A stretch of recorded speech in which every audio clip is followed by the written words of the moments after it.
Lors d'une partie, je mise 4 €. Il y a 10 boules à tirer. 3 vertes, 7 rouges. Je tire 3 boules simultanément. Une verte rapporte 3 €. De facto, quand je fais une partie, je perds 4 €. Donc si j'ai 0 boule verte, c'est ce qui me rapporte, les boules rouges ne rapportent rien. Si j'ai 0 boule verte, j'ai juste perdu 4 €. Si j'ai 0 boule verte. Si j'ai une boule verte, ça me remonte de 3 €, donc je serai à moins 1. Si j'ai 2 boules vertes, 2 €, 3 boules vertes, 5 €. Maintenant, on va chercher la probabilité d'avoir moins 4 €. Sachant qu'il y a 10 boules et qu'il n'y a pas de remise, attention, si j'ai 0 boule verte, ça veut dire que j'ai pioché 3 boules rouges d'affilée. Et il y a 7 boules rouges sur 10. Donc je fais 7 dixièmes fois 6 neuvièmes fois 5 huitièmes. Il n'y a qu'un seul chemin qui mène à 3 rouges d'affilée. Et donc on fait la probabilité de cette issue fois la probabilité de cette issue conditionnelle fois la probabilité de cette issue. 7 dixièmes, 6 neuvièmes, 5 huitièmes. Ça fait 7 24e.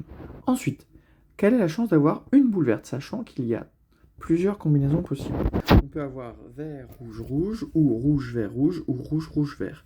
Et comme ces 3 chemins mènent en tout à, on a un vert, on a un vert, on a un vert, ces 3 branches nous intéressent.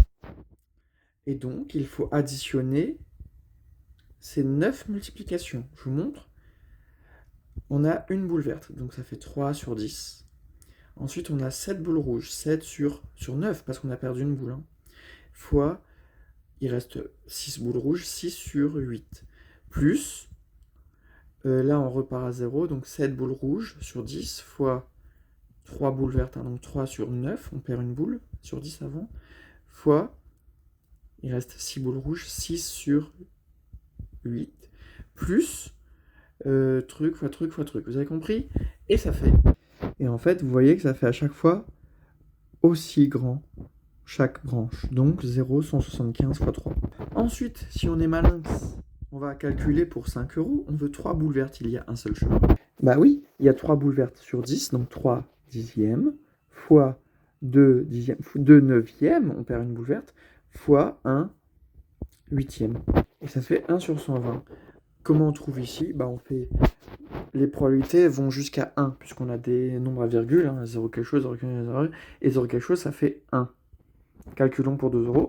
Et tout additionné avec le trou, ça faisait 0,80 quelque chose. On fait 1 moins 0,81 et ça faisait 7/40e. Ensuite, on multiplie ça par moins 4, plus ça fois moins 1, plus ça fois 2, plus ça fois 5. Et ça fait la moyenne. Spoiler. En moyenne, on perd 1,30 € par partie. En moyenne. Mais ça veut dire que si on joue 1000 fois, en moyenne, on aura perdu, on aura perdu 1000 fois 1,30 €. Donc, faut s'arrêter de jouer dès le début. Fin de la vidéo.